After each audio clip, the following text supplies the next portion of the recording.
Bible हमेशा ध्यान से और बार बार पढ़ते रहना चाहिए। क्यों पढ़ते रहना चाहिए? क्योंकि जब हम बाइबल ध्यान से बार बार पढ़ते हैं तो कई बार बहुत सी चीजें होती हैं जो हमें उस वक्त समझ में नहीं आई होती हैं, पर जब हम पढ़ते हैं 2 बार, 3 बार, 4 बार, 5 बार, 6 बार, तब हमको वो चीजें समझ में आने लगती हैं। आमीन। कई बार पवित्र आत्मा में बीते 26 सालों से बाइबल पढ़ रही हूँ। शुरुआती दिनों में टुकड़ों में पढ़ती थी, छुप छुप के पढ़ती थी, फिर प्रभु ने अनुग्रह किया, पति का उद्धार हुआ, बेटे का आश्चर्य हुआ, बेटे का, तो पति का उद्धार हुआ, खुलेआम बाइबल पढ़ने को आजादी मिली। लेकिन जब मैं छुप के पढ़ती थी, चर्च 2-3 महीने में एक बार छुप के जाती थी, मैं उस वक्त भी ये घोषणा करती थी, एक दिन मैं डंके की चोट पे बाइबल पढ़ूंगी, छुप के नहीं पढ़ूंगी। एक दिन मैं खुलेआम चर्च जाऊंगी, चोरी से चोरों की तरह छुप के झूठ बोल के चर्च नहीं जाऊंगी। मैं उस विपरीत सिचुएशन में भी ये घोषणा करती थी, क्योंकि नीति वचन में लिखा है कि जीभ के वश में जीवन और मृत्यु दोनों है, जो उसे काम, आप सिचुएशन को मत देखो, काम में लाना सीखो, वचन की घोषणा करो। जब हम घोषणा करेंगे, सिचुएशन उल्टी है, हम सीधी पॉजिटिव घोषणा करेंगे, वो होगा। वो शब्द देखो, जो तंत्र मंत्र वाले होते हैं वो कैसे तंत्र मंत्र करते हैं? बोल के ही तो करते हैं। अपना जो भी कुछ फेंकते हैं या छोड़ते हैं किसी को मारने के लिए या कुछ करने के लिए या वश में करने, मुंह से ही तो बोलते हैं। चैंटिंग वो मुंह से ही तो करते हैं। तो वो अंधकार की शक्तियां जब बोलने का सामर्थ्य जानती हैं, तो हम तो प्रभु के लोग हैं, तो क्यों ना हमारे मुंह से हर वक्त उल्टी सिचुएशन के बावजूद पॉजिटिव वचन निकले, सीधी चीजें निकले, जो हमारी जीत की घोषणा है वो निकले। आमीन।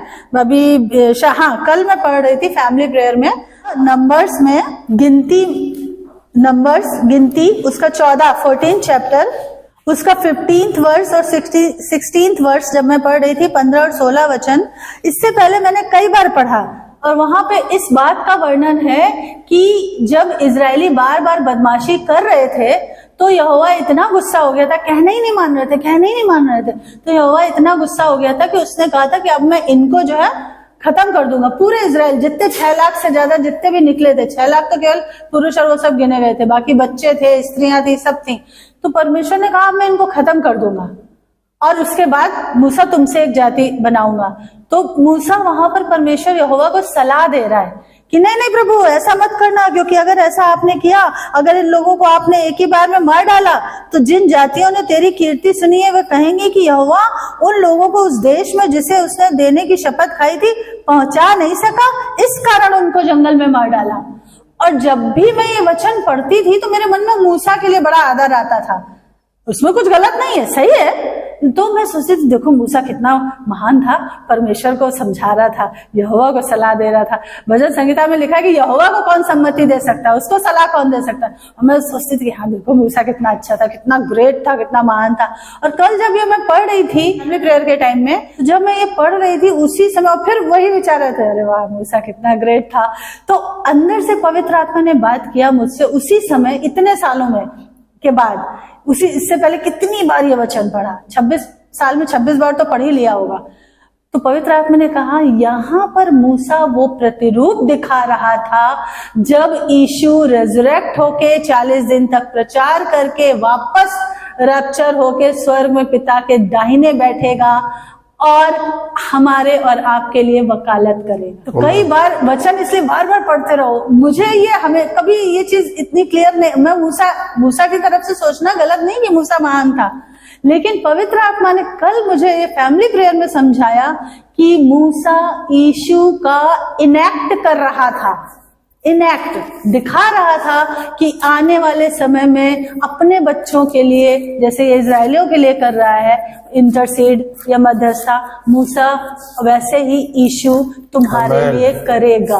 और आज वो कर रहा है ना, नया नियम में लिखा, पौलुस ने अपनी पत्रियों में लिखा, पिता के दाहिने स्वर्ग में बैठा है और हमारे और आपके लिए मध्यस्थता कर रहा है, इंटरसीड कर रहा है। हमसे गलती होती है तो पिता कहता है कि देख ये, तो कहता है प्रभु, यीशु कहते हैं प्रभु मैंने इस बच्चे के लिए भी लहू बहाया, इस बार इसको माफ कर दे, मैंने इसके लिए लहू बहाया प्रभु, अभी तो उसका बपतिस्मा हुआ, अभी तो उसने चलना सीखा है, प्रभु इस बार माफ कर दो, इसको छोड़ दो। ऐसे ही तो मूसा कर रहा है। तो मूसा वो दिखा रहा था, इनेक्ट कर रहा था। ये पवित्र आत्मा ने मुझे समझाया। तो इसलिए बाइबल बहुत ध्यान से पढ़नी चाहिए। और मैंने डीजीएस दिनाकरन जो मेरे आत्मिक पिता थे, उनसे सीखा है कि वो इतनी शिद्दत से बाइबल पढ़ते थे कि अपनी पूरी जिंदगी में शायद 50 साल की सेवकाई में 20 साल में उनका उद्धार हुआ था, और 20 साल से लेके शायद 73-74 साल तक, जब तक भी वो इस धरती पे थे, यीशु के लिए जीवन जिया। उन 50 सालों में, 45-50 सालों में उन्होंने इतनी शिद्दत से बाइबल पढ़ी कि कम से कम 10 से ज्यादा बाइबल उनकी बिल्कुल फट गई, बाइंडिंग करने की भी हालत में नहीं रही, इतना बाइबल वो पढ़ते थे। स्टेट बैंक जैसी ड्यूटी करने के बावजूद, एसबीआई की ड्यूटी करने के बावजूद, इतना, एसबीआई वाले जानते हैं कि कितनी कठिन ड्यूटी होती है, लेकिन उसके बावजूद उन्होंने इतनी और बाइबल उनको याद रहती थी। मैं तो इतना आश्चर्यचकित हूं, इसलिए मैं ये चीजें आपको एग्जाम्पल बता रही हूँ ताकि आप भी सीखो।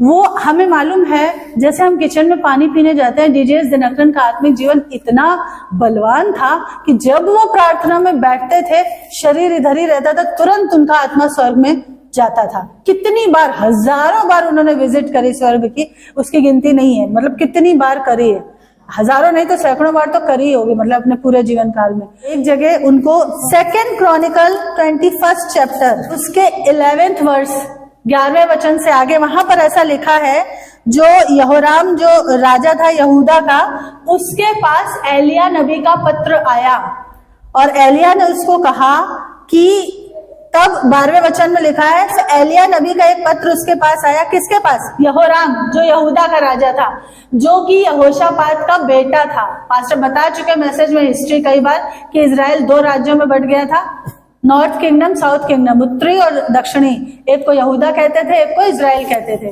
यहूदा के गोत्र में केवल यहूदा और बेंजामिन ही थे बचे, बाकी सारा इजराइल, बाकी 10 उधर चले गए थे। ठीक है, तो यहाँ पे जो यहूदा का राजा है यहोराम, इसका पिता था यहोशापात। यहोशापात जो था वो अच्छे से चलता था, परमेश्वर की पूरी वाचा को पूरा करता था, लेकिन उसी यहोशापात ने एक गड़बड़ काम ये किया था कि अहाब, जो इजेबेल का पति था, इजेबेल के अंदर इतनी दुष्ट आत्मा थी कि वो बाल के मंदिर में व्यभिचार करती थी और करवाती भी थी, उसकी बेटी से अपने इस बेटे की शादी कर दी थी। अतल्या उस लड़की का नाम था, इजेबेल की बेटी का। तो कभी भी हमें बहुत अलर्ट रहना है, जो लोग तंत्र मंत्र या इस तरह के काम में हैं, उनसे दूरी रखनी है। इवन अपने रिश्तेदारों से भी, मेरी फैमिली में है ऐसे रिश्तेदार जो तंत्र मंत्र करने वाले हैं, कजिन्स हैं मेरी जो ये करती हैं, और मैं मम्मी को भी अलर्ट करती हूँ, क्योंकि आपको नहीं पता ये जो फूका जाता है ना, ये फोन से बात करते करते भी वो जो इन चीजों में एक्सपर्ट होते हैं वो करते हैं, और जो मसीह में स्ट्रांग नहीं है अभी, उनको ज्यादा अलर्ट रहना। अगर कनेक्शन मजबूत है तो रिवर्स होगा, लेकिन अभी हम बच्चे हैं, अभी हम घुटनों के बल चलना सीख रहे हैं, तो बेहतर है कि हम सेफ्टी का बाड़ा रखें, एक डिस्टेंस रखें इन लोगों से। अब उससे शादी कर दी इस यहोराम की, अतल्या से, इजेबेल की बेटी से। अब ये सारे उल्टे काम कर रहा था, सारे उल्टे काम। तब एलिया नबी का लेटर आया, इसको वार्निंग के तौर पे लेटर आया है कि तब एलिया नबी का एक पत्र उसके पास आया, तेरे मूल पुरुष दाऊद का परमेश्वर यहोवा यूं कहता है कि तू ना तो अपने पिता यहोशापात की तरह चलता लीक, और ना यहूदा के राजा आसा की, उसका बाबा जो था, उसका ग्रैंडफादर आसा, वो भी ठीक चाल चलता था, ना यहूदा के राजा आसा की लीक पर चलता है, वरन इजराइल के राजाओं की तरह चलता है। आहाब के घराने के समान तू करता है, यहूदियों और यरूशलेम के निवासियों से व्यभिचार कराता है। और एंड में वो बोलता है कि तू आंत के रोग से, अतड़ियों के रोग से, इंटेस्टाइनल डिजीज, ये डिजीज तुझको लग जाएगी। जब शैतान को मौका दोगे तो क्या होगा? शैतान अपनी बीमारियां घुसाएगा शरीर में, है ना? तो वो एलिया बता रहे हैं कि उस रोग के कारण तेरी आंतें निकल आएंगी और तू मर जाएगा, ये तेरा अंत होगा। वो लेटर आया एलिया का। दिनाकरन अंकल कहते हैं कि मैं जब भी ये पोर्शन पढ़ता था तो मेरे दिमाग में एक बड़ा सवाल आता था, क्योंकि एलिया, हम पढ़ के देखेंगे, अगर ध्यान से पढ़ो बाइबल, बार बार पढ़ो, ध्यान से पढ़ो, 2 किंग के 2nd चैप्टर, दूसरा राजा के दूसरे चैप्टर में एलिया रैप्चर हो गया शरीर के साथ। तो यहाँ लेटर कैसे आ रहा है उसका? वो तो चला गया हेवन सशरीर, अब यहाँ लेटर कैसे आ रहा है? तो जब उनको कई बार, जब स्वर्ग में आत्मा में यीशु उठा के लेके जाते थे और वहां पे बातचीत करते थे, तो कई बार बहुत से ओल्ड टेस्टामेंट के, न्यू टेस्टामेंट के लोगों से वो मिले हैं, तो उसमें दाऊद से भी मिले, उसमें पीटर से, पतरस से भी मिले। और एक बार उनको जब एलिया से मिलवाया यीशु ने, तो कहते हैं मेरे दिमाग में वो सवाल था, मैंने तुरंत पूछा, मैंने कह लिया भाई एक बात बताओ सर, एक बात बताइए मुझे, आप तो रैप्चर हो गए थे सेकंड किंग के 2nd चैप्टर में, 2 क्रॉनिकल के 21 चैप्टर में, ये जो यहोराम राजा इसके पास आपका लेटर कैसे आया? आप तो थे ही नहीं धरती पे, लेटर कैसे आया? इतना ज्यादा बाइबल याद रखो कि तुम आत्मा में स्वर्ग पे भी उठाए जाओ तो भी तुम्हें वचन याद है, और तुम उस व्यक्ति से मिल रहे हो जिसका लेटर था तो तुम उससे पूछ सको। ये मैंने दिनाकरन अंकल से सीखा, इतना शिद्दत से बाइबल पढ़ो। तब एलिया ने फिर उनको एक्सप्लेन किया कि पवित्र आत्मा की प्रेरणा से वो लेटर में पहले ही लिख के रख गया था, और अपने सही समय पे परमेश्वर ने दूतों के द्वारा ये काम करवा लिया। किसी व्यक्ति को जरूर से जरूर जरिया बनाया होगा इस धरती के किसी इंसान को, बट वो काम पवित्र आत्मा का था, परमेश्वर का था। तो ये जो एग्जाम्पल मैं आपको दे रही हूँ मेरे आत्मिक पिता के, डीजे दिनाकरन अंकल के, इसलिए बता रही हूँ कि मैंने उनसे सीखा है। आप भी, आपके खुद के पास्टर ने जब वो ड्यूटी पे होते थे जैसलमेर जैसी कठिन जगह पे, बाइबल लेके जाते थे, 14 घंटे बाइबल पढ़ी है। आज हम जो यहाँ खड़े ऐसे ही नहीं खड़े, परमेश्वर ने देखा। देखो 2 तरह से सेवकाई हो रही है आजकल, एक तो तोड़फोड़ और जोड़ जुगाड़ की राजनीति करके बन जाओ पास्टर, बाइबल भी पूरी नहीं पता है, फिर मीठा मीठा बोलो तो लोग आएंगे, झूठे सपने दर्शन बताओ लोग आएंगे, क्योंकि लोगों को आसान रास्ता चाहिए। उनको मेहनत नहीं करनी है बाइबल पढ़ने की, मसीह में टिके रहने की। मेहनत कैसे लगती है जब हम अपनी फैमिली, अपने ससुराल, अपने मायके से दूर है, जिनका उद्धार नहीं, तो यहाँ रह के इश्यू करना बहुत आसान होता है। असली परीक्षा कब होती है? जब उन रिश्तेदारों के बीच में जाते हो, तब तुम उनके बीच में मुंह खोल पाते हो कि नहीं, कि उनसे दब के, कि उनसे अपना नेम एंड फेम, हाय मेरी बदनामी, हाय मेरा कुछ हो ना बुरा, मेरे बारे में बुरा ना बोले, अरे ईसाई बन गए, ये बन गए। रिश्तेदारों के बीच में असली परीक्षा होती है कि तुम कितने यीशु के सगे हो। पर्सनल एक्सपीरियंस है इसलिए बता रहे हैं। असली परीक्षा वहां होती है जब अपने नेटिव प्लेस में जाओ, जब अपने मायके जाओ, जब अपने ससुराल जाओ, वहां जाओ किसी का उद्धार नहीं है, उल्टा जो एंटी क्राइस्ट है, जो यीशु से चिढ़ने वाले लोग हैं, जब उनके बीच में जाते हो तब तुम्हारी असली परीक्षा होती है कि कितना खड़े रहते हो वचन पे। इसलिए शिद्दत से वचन पढ़ना है, और ये जो वचन है ये इसका वादा है कि ये हमेशा आपको जय के उत्सव में लेके चलेगा। हम सब सीख रहे हैं, है ना। आज चर्चेस में क्या हो गया है, पवित्र आत्मा को जादूगर बना के रख दिया है। आप देखिए, आप लोग देखते होंगे, हम श्योर यूट्यूब पे तो सब देखते हैं आजकल। तो पवित्र आत्मा को बिल्कुल जादूगर बना के रख दिया कि पवित्र आत्मा ऐसा कर देगा, वैसा कर देगा। एक नया जन्मा बच्चा होता है, जो नया जन्मा विश्वासी होता है, वो कैसा होता है? जो छोटा बच्चा होता है ना, 2-3 महीने का, 4 महीने को पालने में झूले में लेटता है ना, क्रडल में, और उसके ऊपर, झूले के ऊपर आपने देखोगे एक ऐसी वो होती है पाइप जैसी, या ऐसे ऐसे झूला खड़ा होता है, उसके ऊपर एक पाइप जैसी होती है ना, डंडी या जो भी कह लो, तो उस पे खिलौना टांग देते हैं ना, जो ऐसे ऐसे घूमता है। जब वो खिलौना घूमता है तो वो छोटा बच्चा हाथ पे चलाता है, किलकारी मारता है। सब छोटे बच्चों को देखोगे, हमने तो अपने बच्चे को देखा, जैसे जब खिलौना घूमता है तो बच्चा खुश होता है, ऐसे ऐसे ऐसे ऐसे ऐसे गोल गोल घूमता है, या कुछ कलर्स चेंज करता है, कुछ भी करता है, वो उस पर बंधा है। एक नया विश्वासी वैसा ही होता है। जब पवित्र आत्मा कुछ कर दे, चुन्नी उड़ जाए, बाल उड़ जाए, शर्ट उड़ जाए, कॉलर ऊपर हो जाए या बाजू ऊपर हो जाए, वो खुश हो जाता है, क्योंकि वो उतना ही छोटा बच्चा है अभी समझ में। उसको लग रहा पवित्र आत्मा काम कर रहा है, काम कर रहा है, ये ऊपर हुआ, मेरे बाल खड़े हुए, मेरे रोए खड़े हुए। नया विश्वासी वही 4 महीने 3 महीने का बच्चा जो झूले में वो खिलौना हिल रहा है और वो हाथ पैर चला रहा है खुश होके। देखो कितनी जोर जोर पैर चलाता है, हाथ पटकता है, पैर पटकता है, खुश होके। उस बच्चे को देखना, एक नया विश्वासी वैसे ही होता है। वो पवित्र आत्मा को बस उतना ही समझता है कि चुन्नी उड़ गई, बाल उड़ गए, शर्ट उड़ गई, बाजू उड़ गया, रोए खड़े हो गए। पवित्र आत्मा इससे बहुत गहरा है। वो एक व्यक्ति है, वो एक परमेश्वर है। वो चाहता है कि आप उससे रिश्ता जोड़, वो ये चाहता है। मैंने बताया था पिछली बार, जिस दिन बपतिस्मा हुआ, पवित्र आत्मा आपके अंदर रहने आ जाता है। ये शरीर पवित्र आत्मा का मंदिर बन जाता है। लेकिन जब तक आप उसको पूरी अथॉरिटी, पूरा अधिकार नहीं दोगे अपने शरीर पे और अपने जीवन के हर एक फैसले में, वो कभी जोर जबरदस्ती नहीं करेगा। वो आपकी गलत बातों से शोकित होगा। मान लो एग्जाम्पल, किसी को सिगरेट पीने की आदत है या दारू पीने की आदत है, और उसने बपतिस्मा के बाद फिर से पी, क्या हुआ? इस शरीर को गंदा किया ना, इस मंदिर को गंदा किया। अब ये मंदिर बन चुका, पवित्र आत्मा रहता है यहाँ। पवित्र आत्मा दुखी होगा और धीरे से कहेगा, क्या किया तुमने, ये क्यों किया? उसकी धीमी आवाज को सुनना सीखो। वो जादूगर नहीं है, वो सिर्फ रोए खड़े करने के लिए या शर्ट उठाने के लिए या चुन्नी उठाने के लिए नहीं है। वो तो एक नए जन्मे बच्चे का एक छोटा सा साइन होता है। वो इससे कहीं अधिक है। उससे रिश्ता बनाओ। जब रिश्ता बनाओगे धीरे धीरे, मैं नहीं कह रही एकदम से हो जाएगा, धीरे धीरे धीरे तुम मैच्योर होगे आत्मिक समझ में और उसके साथ रिश्ते में। और वो जो गलतियां तुमसे बार बार हो रही हैं, छोटी छोटी बात का बुरा लगना, नर्सरी के बच्चों की तरह आपस में एक दूसरे से रूठना, ये क्यों होता है? क्योंकि अभी हम समझ में मैच्योर नहीं हुए। जब माँ बाप का बच्चे से रिश्ता गहरा होता है और हम बच्चे को बार बार समझाते हैं कि जंक फूड मत खाओ, नूडल्स मत खाओ, ये तुम्हारी सेहत के लिए अच्छा नहीं है, बच्चा फिर भी नहीं मानता है, फिर भी खाता है छोटे से जबान के स्वाद के लिए, तो क्या माँ बाप उससे नाराज हो जाते हैं? नहीं, माँ बाप दुखी होते हैं कि मेरा बच्चा समझदार होते हुए भी अपनी सेहत की तरफ ध्यान क्यों नहीं दे रहा है, हेल्दी ईटिंग हैबिट फॉलो क्यों नहीं कर रहा है।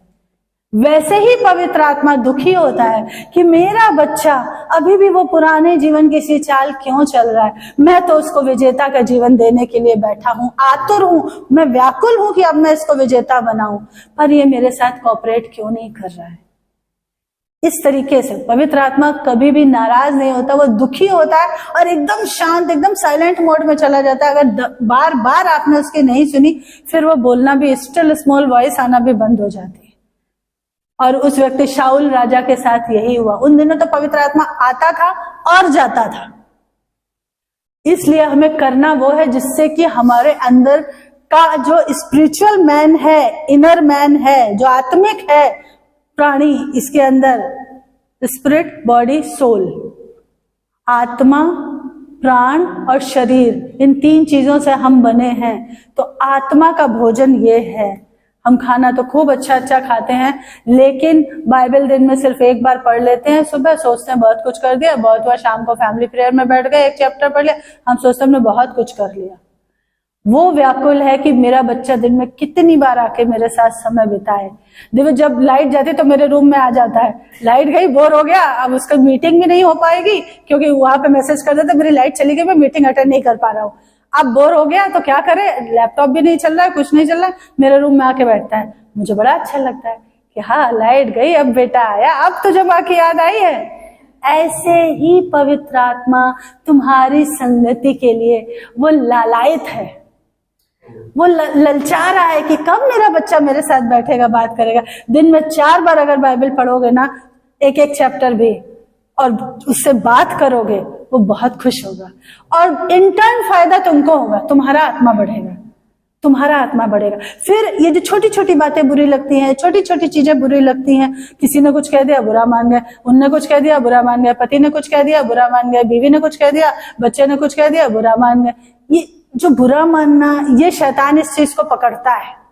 हस्बैंड वाइफ के बीच में भी डिफरेंसेस ऐसे ही लाता है, परिवार के जो दूसरे रिश्ते हैं उनमें भी डिफरेंसेस ऐसे ही लाता है कि बस वो चाहता है कि तुम ऑफेंड हो जाओ, तुम बुरा मान जाओ, तुम ऑफेंड हो जाओ।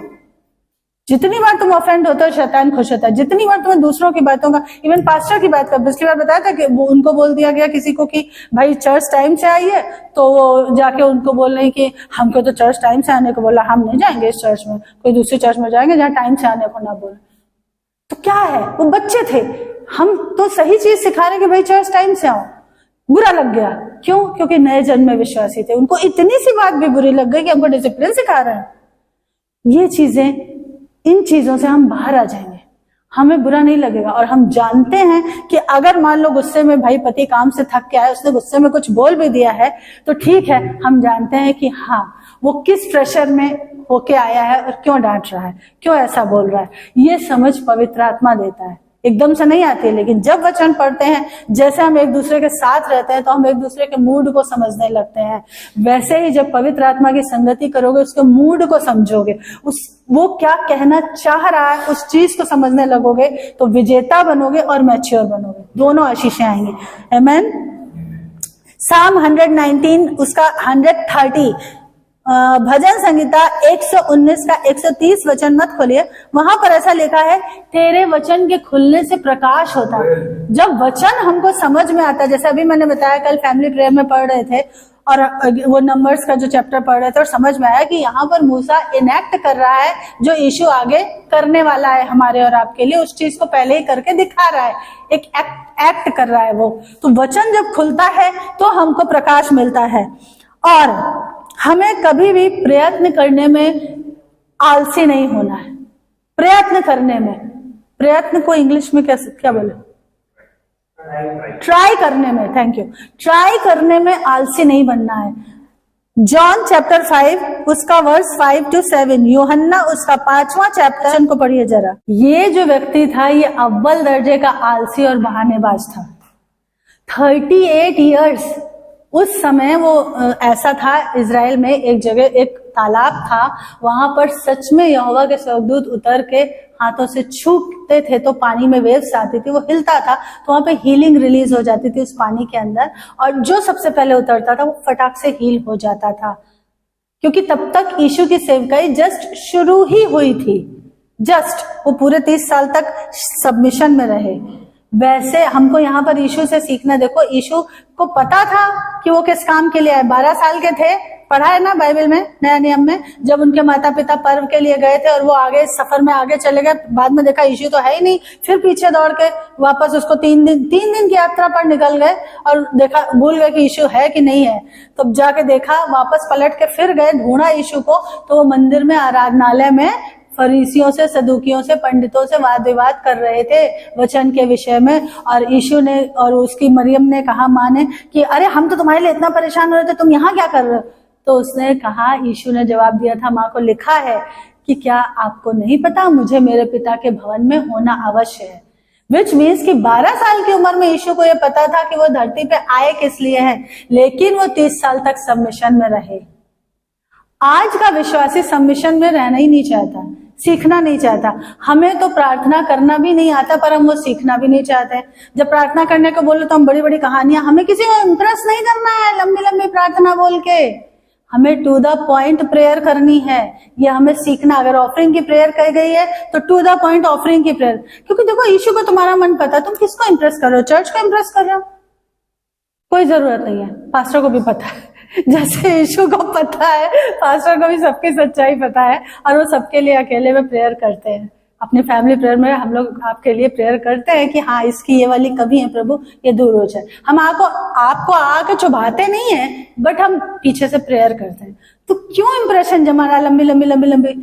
टू द पॉइंट प्रेयर करना हमें सीखना है। जब हम घर से निकल रहे हैं तो हमें क्या प्रार्थना करनी है, जब हम खाने की मेज पे बैठे हैं तो हमें क्या प्रार्थना करनी है। एक बार एक सिस्टर को, वहां कर्नाटक की बात बता रही हूँ, ऐसे कोई जा रहे थे, ट्रांसफर होके हमारे एयरफोर्स के, उन्होंने खाना खिलाया, प्रेयर मीटिंग होती थी जहाँ, तो स्टार्टिंग से पहले उनको कहा गया प्रेयर। इतनी लंबी प्रेयर करी कि सारी इडली ठंडी हो गई, पूरी सांभर ठंडी हो गई, डोसा तो छोड़ ही दो। अरे बाबा सीखो, टू द पॉइंट प्रेयर। आप इंप्रेशन मत जमाने लगो। जब कोई प्रार्थना कर रहा है जिसको है परमेश्वर की ओर से समझ, उसकी प्रार्थनाओं को ध्यान से सुनो। छोटे बच्चे जब चर्च के अंदर बढ़ते हैं तो वो ऑटोमेटिक सब चीजों में और समझ में बढ़ते हैं, वचन और समझ में। इसलिए बच्चों को चर्च लाना बहुत जरूरी है, बचपन से बच्चों को चर्च लाना बहुत जरूरी है। तो वो सुनो और सीखो कि प्रेयर कैसे हो रही है। जब प्रेयर हो रही है ध्यान इधर उधर मत भटकाओ, उस समय सुनो, अच्छा ऑफरिंग की प्रेयर ऐसे हो रही है, अच्छा स्टार्टिंग प्रेयर ऐसे की जा रही है। जब चर्च में कई बार हम लोग बोलते हैं ना किसी को कि स्टार्टिंग प्रेयर करो, अच्छा स्टार्टिंग प्रेयर ऐसे की जा रही, या मैं ही करती हूँ जब स्टार्टिंग प्रेयर, उसको सुनो कि कैसे प्रार्थना हो रही है। सुन के सीखो। मैं तो जो मेरे आत्मिक पिता है दिनाकरन अंकल, उनसे लाइफ में सिर्फ एक ही बार मिली हूँ, लेकिन उनके कैसेट्स, उन दिनों कैसेट्स चलते थे, मैं उनके कैसेट सुनती थी, मैं उनकी किताबें पढ़ती थी। हजारों किलोमीटर दूर रहते हुए भी मैंने और मेरे हस्बैंड ने, पास्टर ने, हमने बहुत कुछ उनसे सीखा। दिनाकरन अंकल के जब हम मैसेज देखते थे गॉड चैनल पे, एक वचन बताने के लिए वो कम से कम 8-10 वर्सेस बताते थे। और पास्टर को ये चीज बड़ी अच्छी लगती थी, बोलते दिनाकरण अंकल को पूरी बाइबल रटी है, एक वचन के रेफरेंस में 10 वर्स बता देते हैं। मुझे भी ऐसे ही सीखना है, मुझे भी ऐसे ही बाइबल याद करनी, मुझे भी ऐसे ही पढ़ना है, मुझे भी ऐसे ही चलना है। सिर्फ बाइबल का ज्ञान मत बटोरो, वैसे ही चलना भी सीखो। ये इतना आलसी था, अगर ये थोड़ा थोड़ा भी खिसकता 38 साल में, तो क्या ये पहुंच नहीं जाता, तालाब तक पहुंच नहीं जाता? किसी ने तो इसको यहाँ लाके रखा होगा, अब जो लाने वाले थे उसको थोड़ा दूर पटक गए, तालाब से थोड़ा दूर उठा के रख गए। इसने खुद से प्रयत्न नहीं किया। जब हमारा उद्धार हो गया है, हमें अपना एफर्ट लगाते रहना है, अपना प्रयत्न एफर्ट लगाते रहना है कि अब मैं और बढ़ूंगा यीशु में। कोई दूसरा आपके लिए बाइबल पढ़ दे, कोई दूसरा आपके लिए प्रेयर कर दे, ठीक है, बट आपको खुद बाइबल पढ़नी है, आपको खुद प्रार्थना करना सीखना है, अकेले में यीशु से बातचीत करना खुद सीखना है, इस आलसी व्यक्ति की तरह। और यीशु पूछ रहा है तो भी वो बहाने ही बता रहा है। बहुत से विश्वासी जो सालों से उद्धार पाके चर्च के अंदर रहते हैं, लेकिन वो आलसी होते हैं, वो बहाने ही बताते रहते हैं। क्यों? क्योंकि वो बढ़ना चाहते नहीं। अगर एक एक अंश भी बढ़ोगे तो तुम तालाब में उतरने पाओगे। आमीन। एक एक अंश भी अगर हम बढ़ना मंजूर कर लें तो हम तालाब में उतरने पाएंगे। और हम जो अन्य जाति से आते हैं, हमारे साथ कोई ना कोई ऐसे लोग जुड़े होते हैं जिसे किसी की पत्नी का उद्धार नहीं है, और वो पत्नी और उसके मायके वाले बड़ा तंत्र मंत्र कर रहे हैं। अगर हम मसीह में मजबूत नहीं बनेंगे, क्योंकि हम पत्नी के साथ रहते हैं, उस तंत्र मंत्र का हमने देखा है प्रभाव हम पे इनडायरेक्टली कहीं ना कहीं पड़ेगा, और हमारे आत्मिक जीवन में रुकावटें आनी शुरू हो जाएंगी। किसी की माँ का, मायके वालों का उद्धार नहीं, अब वो माँ अपनी बेटी को वापस खींचने के लिए तंत्र मंत्र करा रही। देखो, जो तंत्र मंत्र करवाते हैं उनके ऊपर भी इफेक्ट हो जाता है, दुष्टात्मा उनको भी अपने कब्जे में सबसे पहले ले लेता है। इसलिए कभी ये चीजें बाइबल में मना है नहीं करवानी, क्योंकि जिसके लिए करवा रहे हो उस पर असर तो बाद में हो ना हो, अगर वो मसीह में स्ट्रांग है तो उस पर असर नहीं होगा, उल्टा करने वाले पे ही और ज्यादा होगा। लेकिन अगर वो मसीह में ढीला है तो उस पर थोड़ा बहुत असर हो सकता है, हो जाए। लेकिन पहले जो माँ तंत्र मंत्र करवाने गई बेटी के लिए, कि हुआ है, रियल में हुआ है, लोगों ने बताया कि मेरी माँ मेरे लिए तंत्र मंत्र करवा रही कि मैं यीशु को छोड़ दूं, उस माँ पे पहले शैतान अटैक करेगा, उसके अंदर पहले घुस जाएगा।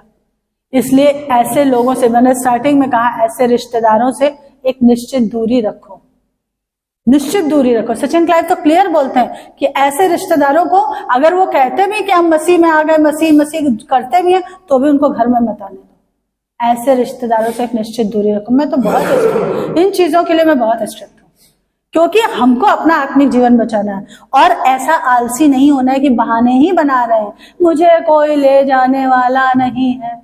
तुम खुद से थोड़ा थोड़ा बढ़ते तो अब तक ही लो। यीशु पूछ रहा है तो भी बहाने बना रहे हैं। हमारा जीवन होना कैसा चाहिए था? एक बार एक लड़की के बारे में मैंने सुना था, कोई बता रहा था कि उसके अंदर से जब हीलिंग की जा रही थी, डिलीवरेंस की जा रही थी, तो उसके अंदर से सांपों की आत्माएं निकल रही थी, एक दो नहीं बहुत सारे। तो जब जो निकाल रहे थे पास्टर, उन्होंने पूछा कैसे घुसे तुम इसके अंदर? तो उस दुष्टात्मा ने कहा कि जब ये स्कूल जाती थी, रास्ते में सांप की एक बांबी पड़ती थी, और ये हर दिन दूध पिलाती थी मुझे, ये हर दिन दूध चढ़ाती थी, और जितनी बार ये चढ़ाती थी और ऐसे ऐसे करती थी, मैं हर बार हम घुस जाते थे, हम में से कोई ना कोई इसके अंदर एंटर होता गया। और हम लोगों ने तो ये अपराध किए हैं, मैंने तो किए नहीं, मेरे तो मम्मी जबरदस्ती नाग पंचमी वाले दिन जबरदस्ती वो सपेरे की पोटली खोलता था तो कहती थी, मुझे घिन आती थी इसको देख के। तब मेरा उद्धार नहीं था, लेकिन फिर भी अंदर से पवित्र आत्मा कहीं ना कहीं मेरे ऊपर था, उसका शैडो था, वो मुझे गाइड करता था। और मैं कहती छी नहीं, और वो जबरदस्ती कहती थी छू लो। अरे हमारे उधर तो ऐसे ऐसे हो सकता है, यहाँ भी लोग हों बेवकूफ कि सांप जो केचुल उतारता है ना, जो खाल उतारता है, कहते इसको रख लो तो तुम्हारे धन बढ़ जाएगा। सोचो, इतनी बेवकूफियां लोग करते हैं। अगर कहीं किसी ने किया हो तो भैया निकाल के फेंक दो। सीधा सीधा डेविल को तुम अपनी अलमारी में, गोदरेज की जो अलमारीज होती थी उसमें तुम रख रहे हो, सीधा सीधा उसको निमंत्रण दे रहे हो। क्या है? बुद्धि को बांध रखा। पढ़े लिखे लोग हमारे यहाँ मैंने देखा है, बुद्धि को शैतान ने बांध रखा है। वाइज बनो, वचन से बुद्धिमान बनो। आमीन। और हमारा जीवन होना कैसा चाहिए? हम्बल होना चाहिए। और हमें अपने स्टेटस का, जक्कई का सबसे अच्छा उदाहरण है, निकालिए लूका 19 वर्स 1 to 4। वह यरीहो में प्रवेश करके जा रहा था। वहाँ जक्कई नाम एक मनुष्य था जो चुंगी लेने वालों का सरदार था और धनी था। यीशु को देखना चाहता था कि वह कौन सा है। उस भीड़ के गांव देख ना सकता था क्योंकि वह नाटा था। अब उसको देखने के लिए वह आगे दौड़कर एक गूलर के पेड़ पर चढ़ गया। यीशु मसीह उसी मां से जाने वाले थे। जक्कई की हाइट कम थी, उसने इस चीज को बहाना नहीं बनाया। उसके दिल में प्यास थी कि भाई यीशु का बड़ा सुना है नाम, यीशु मसीह परमेश्वर का प्रतिरूप है, मैं भी उसको एक बार देख लूं। उसको कुछ नहीं चाहिए था यीशु से, सिर्फ देख लो। उसके अंदर ये इच्छा थी कि मैं एक बार यीशु को देख लूं। वो सरदार था, टैक्स कलेक्टर था, ऑफिसर था। उसने अपने पद की परवाह किए बिना अपने आप को इतना नम्र और दीन किया। सीखो, बाइबल जब पढ़ते हो तो एक एक कैरेक्टर से सीख सकते हो। सीखो अपने आप को इतना नम्र और दीन किया कि उसने गूलर के पेड़ पे छलांग लगा के ऊपर चढ़ गया। उसने ये नहीं सोचा कि लोग सोचे टैक्स ऑफिसर, ये टैक्स कलेक्टर, देखो पेड़ पे चढ़ा। उसने अपनी बदनामी की परवाह नहीं की, अपने धिक्कारे जाने की परवाह नहीं की। उसके दिल में एक लगन थी, बस यीशु को देखना है। इस रीति से अपने नेम एंड फेम की परवाह मत करो, यीशु के लिए ऐसे जीना सीखो। और एक लूका 8 चैप्टर उसका 43 और 44। स्त्री ने इसको 12 वर्ष में लहू बहने का रोग था। और जो अपनी सारी जीविका वैद्यों के पीछे बह कर चुकी थी, तो भी किसी के हाथ से चंगी ना हो सकी थी। पीछे से आकर यीशु के वस्त्र के आंचल को छुआ और तुरंत उसका लहू बहना बंद हो गया। लेडीज इस चीज को ज्यादा अच्छे से समझ सकती हैं, जितनी भी लेडीज हैं यहाँ। जब ब्लीडिंग होती है, अगर वो 5-6 डेज से ऊपर ही चली जाए, 10-12 दिन भी चली जाए, तुरंत हमको गायनों के पास भागना पड़ता है, क्योंकि हमारी हालत एकदम खस्ता हो जाती है, हमसे उठा भी नहीं जाता है। ये थी जो 12 साल से लहू बह रहा था। आप सोच सकते हैं इसके शरीर में क्या जान बची होगी। हम सिर्फ पढ़ के यूं ही बाइबल निकल जाते हैं आगे। उस सिचुएशन को इमेजिन करो, सोचो। 12 साल से ब्लीडिंग हो रही, उसके तो इतनी मरियल हो गई होगी कि उसके तो खड़े होने की भी ताकत नहीं होगी। और वो कैसे रेंगते, क्या पता कोहनी के बल, क्या पता घुटनों के बल, कैसे उस भीड़ को चीरते हुए वो यीशु तक पहुंची। अपनी चंगाई पे अधिकार लेना सीखो। चंगाई हमारा भाग है। इस शरीर को जो पवित्र आत्मा का मंदिर है, यीशु ने स्वस्थ रहने की आशीष दी है। 39 कोड़े खाए हैं, 39 लैशेस खाए हैं। वो नहीं चाहता कि उसके बच्चे बीमार रहें। जब ये स्त्री कर सकती है जिसके शरीर में भी जान नहीं बची थी, तो हम और आप चंगाई पे घोषणा करते हुए खड़े क्यों नहीं रह सकते? क्यों नहीं अधिकार ले सकते? सीखो। जब बाइबल पढ़ते हो तो उसके एक एक वचन से, एक एक कैरेक्टर से सीखो। जब ये कर सकती है, उस आलसी की तरह मत बनो, 38 साल से पड़ा हुआ और बहाने बना रहा है। इस स्त्री से सीखो। दम नहीं है शरीर में, फिर भी भीड़, कितनी भीड़ यीशु को दबा रही, और वो उस भीड़ से चीरते हुए, रास्ता बनाते हुए। और उसको एक डर भी था, उस समाज के नियमों का डर था, क्योंकि उन समय यहूदी जाति में ये नियम थे कि जिसको ब्लीडिंग होती थी, जिसको मेंसेस होते थे, उसको छुआ नहीं जाता था। और वो गई है, इसीलिए लिखा, जब यीशु ने पूछा कि किसने मुझे छुआ है, छुआ का मतलब विश्वास से छूना, यूं ही छूना नहीं, विश्वास से छुआ था, इसलिए सामर्थ्य निकले। बिना विश्वास के छुओगे तो सामर्थ्य नहीं निकलेगी। बिना विश्वास के प्रार्थना करोगे, वचन बोलोगे, क्लेम करोगे, तो सामर्थ्य नहीं रिलीज होगी वहां से, स्वर्ग से, परमेश्वर की। उसके विश्वास, यीशु ने उससे क्या कहा? बेटी तेरे विश्वास ने चंगा किया, बोला यीशु ने। उसने डरते, लिखा है डरते और कांपते हुए वो चुपचाप छू रही थी विश्वास के साथ। लेकिन उसको ये डर लगा, अगर वो ये बता देगी कि मैं ब्लीडिंग में हूँ, मैं ऋतुमती हूँ और मैं आपको छू रही हूँ, और बाकी लोग भी छू गए होंगे ना जब वो ऐसे भीड़ को चीर रहे हो, तो कहीं लोग मुझे पत्थर ना मारने लगे। क्योंकि उस समय समाज काल के नियम बड़े कड़े थे। छूना वर्जित था, प्रोहिबिटेड था। अगर आप ब्लीडिंग में हो तो, अगर आप उस पीरियड में हो तो। उसने कितने विश्वास से छुआ। हमें ये सीखना है। सिचुएशन को मत देखो, अपनी कमजोरी के बावजूद उठो बैठो, नहीं हो रही प्रार्थना, लेटे लेटे करो प्रार्थना। अगर ज्यादा बीमार हो बिस्तर पर बैठे बैठे बाइबल पढ़ लो, नहीं घुटनों पे आके पढ़ सकते हो, नहीं सोफे पे बैठ सकते हो, बिस्तर पे बैठ के पढ़ लो। पर उठो, पढ़ो, थोड़ा सा पढ़ो। वचन पढ़ोगे दिन में अगर 4 बार पढ़ोगे तो 4 गुना पावर आएगी, 2 बार पढ़ोगे तो 2 गुना पावर आएगी। जितना तुम्हारा एफर्ट जाएगा। बहुत से लोग कहते हैं नहीं बाइबल नहीं पढ़ी कुछ। अरे नहीं भाई, बाइबल नहीं पढ़ी तो तुमने अपना वो पूरा दिन वेस्ट कर दिया। अगर पूरे दिन सुबह से रात तक, और रात में जब थक जाते हो तब बाइबल मत पढ़ो। फ्रेश उठते हो जब सुबह, नाश्ते से पहले नो बाइबल नो ब्रेकफास्ट नियम है हमारे घर का, आप भी वही फॉलो करो, वो नियम बनाओ। पहले वचन से शुरुआत करो दिन की। और बहुत से एग्जाम्पल है, इसी लूका में 49 से 51 पढ़ी है 8। हाँ, लूका का 8वां चैप्टर। वह कह ही रहा था कि किसी ने आराधना लगे, सरदार के यहाँ से आकर कहा तेरी बेटी मर गई है, उनको दुख न दे।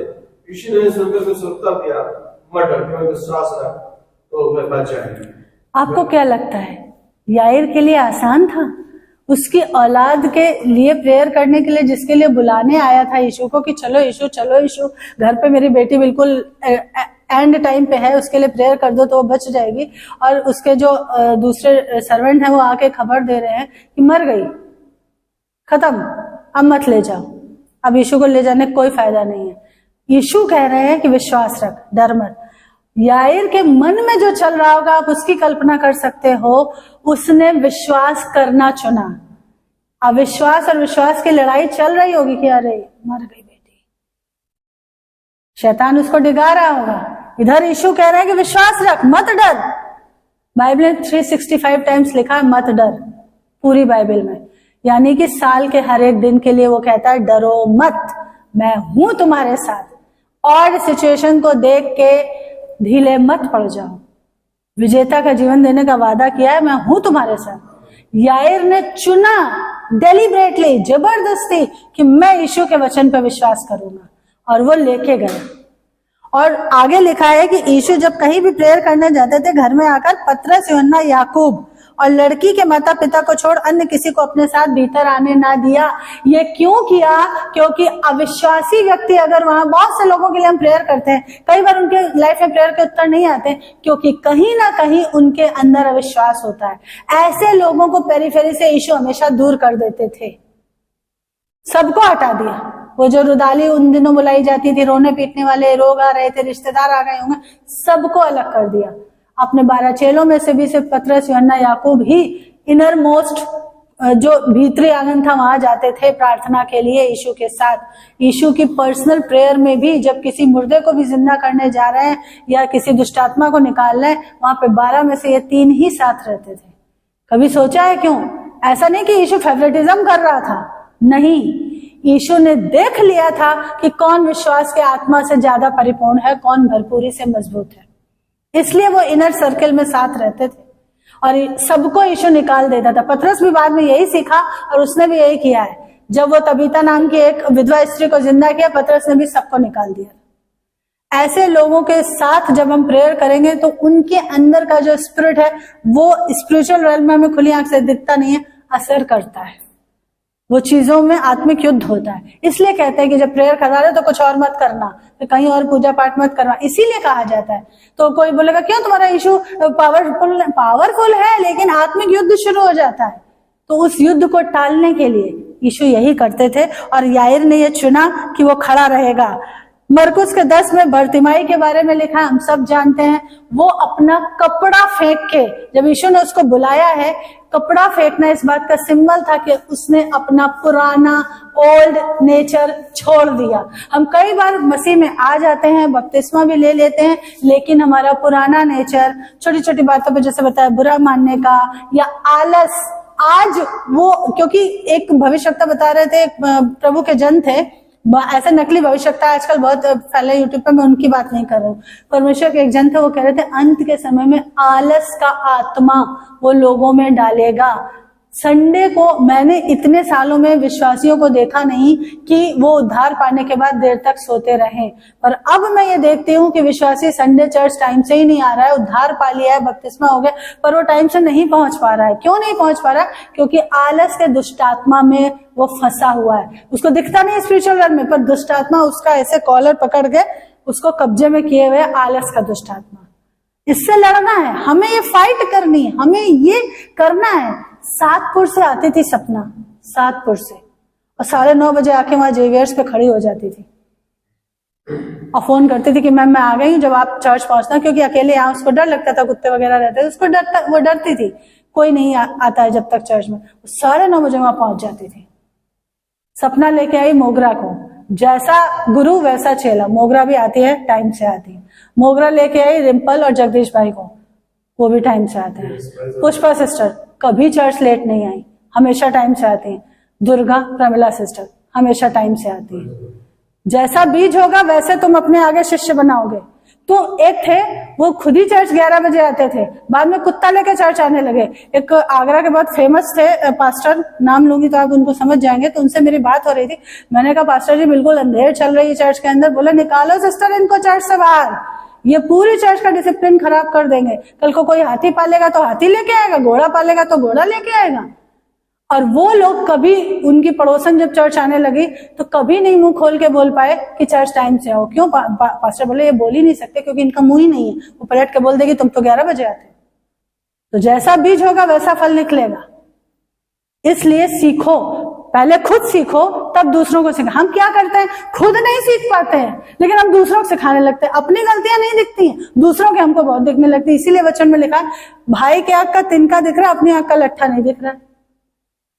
तुम सुधरो, तुम तैयार रहो आने के दिन के लिए यीशु के, ताकि दूसरों को तैयार कर सको। ऐसे बहुत से उदाहरण हमें बाइबल में मिल जाएंगे। और अंत के समय के लिए देखो, कनानी स्त्री को तो यीशु ने मत्ती 15, ये तो पढ़ना ही पड़ेगा। मत्ती 15 निकाल लीजिए, उसका 25 से 28 तक पढ़िए। मैथ्यू आई और यीशु को प्रणाम करके कहने लगी, हे प्रभु मेरी सहायता कर। यीशु ने उत्तर दिया, लड़कों की रोटी लेकर कुत्तों के आगे डालना अच्छा नहीं। उसने कहा सत्य प्रभु, और कुत्ते भी वह चूपचाप खाते हैं जो उनके स्वामियों की मेज से गिरते हैं। देखो यहाँ पर इतना बुरा बोल दिया यीशु ने। वो कह रही है कि उसने कहा कि वो आई और बोली हे प्रभु मेरी सहायता कर। उसकी बेटी को दुष्टात्मा सता रहा था, छोटी बेटी है। अब यीशु कह रहे लड़कों की रोटी लेकर कुत्तों के आगे डालना अच्छा नहीं। आज अगर पास्टर इतना कठोर बोल दे किसी से तो वो तो कभी चर्च ही नहीं आएंगे, वो तो कभी चर्च नहीं आएंगे। हमको कुत्ता बोल दिया, हाँ कुत्ता बोल दिया हमको, ये पास्टर बने फिरते हैं बड़ा, बात करने की अकल नहीं है, ऐसे बोल दिया हमको। हमसे बोला टाइम से चर्च आओ, हम नहीं जाएंगे। अब हमको टाइम से आने को बोलता, हम जितनी बार लेट होते हैं हर बार चर्च के बाद कहते हैं क्यों लेट होगा, क्यों लेट होगा, अब हम नहीं जाएंगे। हमको बार बार टोकते हैं कि लेट क्यों हुए, हम चर्च नहीं जाएंगे। इस स्त्री को देखो, उसने अपने ईगो को कुचल दिया था, पीस दिया था, क्योंकि उसको पता था अनंत जीवन की बातें केवल तेरे ही पास है। प्रभु हम जाएं कहां? और मैं सच बता रही हूं, इस देश में, इस नासिक शहर की भी मैं बात करती हूँ, सच बोलने वाली, सच्ची शिक्षा देने वाली और सही बात टू द पॉइंट आपके आत्मा को बचाने के लिए बोलने वाली कलीसियाएं बहुत कम हैं। एक बार कोई थी, वो अपने बॉस के साथ बाहर टूर पे जाती थी और उनके हस्बैंड को पसंद नहीं था। बेचारा हस्बैंड सीधा था, हस्बैंड को लताड़ मार के रखती थी। पास्टर की वाइफ ने एक बार बोल दिया कि मैं होती तो पास्टर मुझे कभी इस तरह के जॉब को करने नहीं देते, वो छुड़वा देते। जाती थी, फिर 2-2, 3-3 दिन वहां रुकती थी, तो उन्होंने कुछ गलत नहीं बोला। अब वो पास्टर की वाइफ के लेके बदनामी शुरू, उन्होंने हमको ऐसा बोला, उन्होंने हमको ऐसा बोला। मेरा पति, अरे पति को तो तुम डंडे मार के चुप रखते हो, बेचारा क्या बोलेगा। वो पति खुद ही एक बार आया था मेरे पास प्रेयर करवाने, वो कुछ नहीं बोला, एक शब्द उसने अपनी बीवी के खिलाफ कुछ नहीं बोला। और मुझसे बोला आप बताइए पास्टर जी पवित्र आत्मा आपको क्या बता रहा है? तो पवित्र आत्मा ने बताया था कि वो जो बॉस है वो तंत्र मंत्र करता है। मैंने बता दिया उसका नाम लेकर, मैंने वो तंत्र मंत्र करता है। बोले हाँ। तो मतलब अगर लोगों को सही कोई बोल देता है पास्टर या पास्टर की मिसेस, तो वो बुरा लग जाता है। उसमें क्या एक नैतिक शिक्षा दे रही थी ना कि भाई बॉस के साथ ऐसे अकेले, कोई और साथ में नहीं जा रहा, ऐसे अकेले ट्रेवल इस तरह से मत करो। पति की भी नहीं सुननी, पास्टर की भी नहीं सुननी। उस पति से भी नाराज, पास्टर से भी नाराज, क्योंकि पास्टर ने सच बोल दिया। एक बार एक चर्च में थे, जवान लड़के लड़कियां, यूथ होता तो यूथ को संभालना भी फिर एक बड़ी जिम्मेदारी हो जाती है। आपसी में नैन मटक्का शुरू। पास्टर ने मना किया कि भाई चर्च के अंदर ये सब मत करो, इलू इलू मत खेलो, चर्च के अंदर मत करो। दोनों ने मिलकर पास्टर की ऐसी बदनामी शुरू करी पूरे शहर में जा जाके, क्योंकि हम वो सुनना चाहते हैं जो हमें पसंद है। सच मत बोलो, बाइबल से मत बोलो पास्टर, वो बोलो जो हमें सुनना पसंद है। ये लिखा है 2 तिमोथी उसका 3rd चैप्टर निकालिए, 2 तीमुथियुस उसका 3 चैप्टर 1 से 5। और के दिनों में कठिन समय आएंगे। हाँ, मनुष्य स्वार्थी, लोभी, ढीठमर, अभिमानी, निंदक, माता पिता की आज्ञा टालने वाले। ये अंतिम दिनों में पहले ही पौलुस ने कह दिया था कि ऐसे लोग हो जाएंगे। कलीसियाओं के अंदर भी ऐसे हो रहे हैं, क्योंकि वो वचन को अपने अंदर जाने नहीं दे रहे हैं। हाँ, आगे। दोष लगाने वाले, असह्यानी, कठोर, बैरी, विश्वासघाती, नीच, घमंडी, परमेश्वर के नहीं पर सुख विलासी के चाहने वाले। परमेश्वर के नहीं पर सुख विलास के चाहने वाले। हाँ, भक्ति का भेष तो रहेंगे पर उसकी शक्ति को न मानेंगे। ऐसे में ऐसे लोगों से दूर रहना। भक्ति का भेष तो धरेंगे पर मानेंगे नहीं उसकी शक्ति को। सामर्थ्य तब आती है जब आप कहना मानते हो, पर वो मानेंगे नहीं। और इसी के 4th में, इसी में 2 तिमोथी के 4th चैप्टर के 3rd वर्स में लिखा है, क्योंकि ऐसा समय आएगा जब लोग खरा उपदेश ना सह सकेंगे, पर कानों की खुजली के कारण अपनी अभिलाषाओं के अनुसार, अपनी इच्छा, अपनी डिजायर के अकॉर्डिंग, अपनी अभिलाषाओं के अनुसार अपने लिए बहुत से उपदेशक बटोर लेंगे। आज YouTube में हम उन्हीं का सुनते हैं जो सब मीठा मीठा बोलते हैं, बढ़िया बढ़िया बोलते हैं, आपका भला हो रहा है, आपका ये हो रहा है, आपका जो ये बोलता है पाप छोड़ दो, जो ये बोलता है गलत मत करो, जो ये बोलता है अपने पास्टर की सुनो, जो ये बोलता है नम्र और दीन बनो, उसका नहीं सुनते, उसका नहीं सुनते, उसका मैसेज स्किप हटा देते हैं। सिर्फ वही सुनते हैं जिसमें बढ़िया बढ़िया भविष्यवाणियां, और वो सारे नकली हैं जो परमेश्वर के आत्मा के द्वारा खड़े नहीं किए गए हैं। ऐसे ऐसे लोग हैं। जबकि हमें करना ये चाहिए कि हमें आत्मा के फलों में बढ़ना चाहिए और हमें वचन पे चलना चाहिए और अपने अगुए की सुननी चाहिए। क्यों सुननी चाहिए? इब्रानियों 13 का 17 पढ़िए। अपने अगुओं की बात मानो और उनके अधीन रहो। अपने अगुओं की, आपके जो एल्डर्स हैं, आपके जो पास्टर्स हैं, उनकी बात मानो, उनके अधीन रहो। वे उनके समान तुम्हारे प्राणों के लिए जागते रहते हैं, क्योंकि वो रात दिन तुम्हारे लिए प्रार्थना करते, जागते रहते मतलब प्रार्थना करते रहते हैं। वो रात दिन तुम्हारी भलाई के लिए, तुम्हारे प्राण बचे और तुम्हारा आत्मा स्वर्ग में जाए, उसके लिए वो रात दिन प्रार्थना करते रहते हैं। और जिन्हें देखा देना पड़ेगा, देखा मानव से पहले, ना कि कंठी सांस से लेकर जैसा में तुम्हें कुछ लाभ नहीं। जब तुम कहना मानोगे तो पास्टर भी खुश होगा और वो प्रार्थना और मन लगा के करेगा, क्योंकि देखेगा तुम्हारे जीवन में फल आ रहे हैं, प्रार्थना के उत्तर आ रहे हैं। जो प्रार्थना वो तुम्हारी भलाई के लिए कर रहा था, उन्नति के लिए कर रहा था, वो आ रही। वो कब आएगी? जब कहना मानोगे। जब कहना ही नहीं मानोगे तो पास्टर भी ठंडी सांसें ले लेके कि हे प्रभु इसको सुधार दे, इस चर्च मेंबर को सुधार दे, उस चर्च मेंबर को बुद्धि दे। वो ठंडी सांसें ले लेके जब तुम्हारे लिए प्रार्थना करेगा, दुखी हो के, ठंडी सांस मतलब जब दुखी हो के करेगा, अरे प्रभु ये सुन ही नहीं रहा है, ये समझ नहीं रहा है, तब तुम्हारे जीवन में उस प्रार्थना का कोई फल, कोई उत्तर आएगा ही नहीं। इतना मत परेशान करो, अनाज्ञाकारिता में मत चलो, कहना मानो। और कहना मानना आत्मा के फलों से भरना। जब हम आत्मा के फलों से भरे होंगे तब गलातियों 5 के 22 चैप्टर में लिखे हुए हैं आत्मा के फल, पढ़ ले 22 वचन से, 5 के 22वें वचन से लिखे हुए हैं। और सबसे इंपॉर्टेंट एक वचन पढ़ के मैं खत्म करूंगी, मत्ती 22 उसका 11 से 14। राजा दत्तियों को देखने भीतर आया तो उसने वहां एक मनुष्य को देखा जो विवाह का वस्त्र नहीं पहने थे। राजा ने उससे पूछा, है तो विवाह का वस्त्र पहने बिना क्यों आ गया? तो मुंह बंद हो गया। तो राजा से कहा, इसके हाथ को बांध कर उसे बाहर अंधियारे में डाल दो, वहां रोना और दांत पीसना होगा। बुलाए हुए बहुत हैं, बहुतों को वचन बताया जाता है, लेकिन वचन पे चलने, चुने हुए मतलब वचन पे चलने वाले, कहना मानने वाले थोड़े।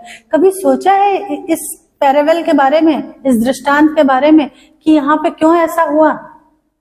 वो विवाह के वस्त्र नहीं पहने था तो उस नेवताहारी को, उस मेहमान को उठा के नरक की आग में क्यों उस व्यक्ति को डाल दिया गया? अंधेरे कुंड में क्यों डाल दिया गया? कभी सोचा है वो विवाह के वस्त्र क्या थे?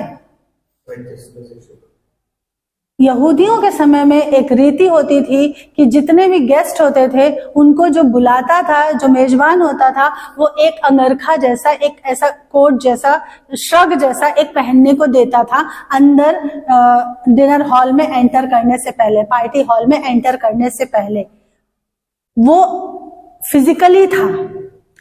आज परमेश्वर ने हमको आत्मा के फल दिए हैं। मैंने पिछली बार बताया था जो आत्मा के वरदान है वो इस धरती पे परमेश्वर का राज्य बढ़ाने के लिए है। अगर ऐसा ना होता, वरदानों के जरिए से आप स्वर्ग नहीं जाओगे। अगर कोई व्यक्ति को उसने मुर्दे जिंदा करने का अभिषेक दे दिया, वरदान दे दिया, बाद में वो फिसल गया, वो व्यक्ति गिर गया अपनी कॉलिंग से, वो व्यभिचार में पड़ गया या लालच में, पैसे कमाने में, जो भी गलत तरीके में पड़ गया, उसका वो वरदान परमेश्वर छीनेगा नहीं, वो बना रहता है। इसलिए मैंने एक बार मैसेज में कहा था, हर किसी से अपने ऊपर हाथ मत रखवाना, क्योंकि वो मुर्दा जिंदा कर रहा है पर पीछे से उसकी कॉलिंग से भटक चुका है, ये तुम्हें नहीं पता है, अनजान व्यक्ति। ये विवाह के वस्त्र वो आत्मा के फल हैं जो तुम्हारे आत्मा को स्वर्ग लेके जाएंगे। बिना आत्मा के फलों के, याद रखना इस वचन को, हम स्वर्ग नहीं जा पाएंगे। इसीलिए कहा जाता है माफ करो।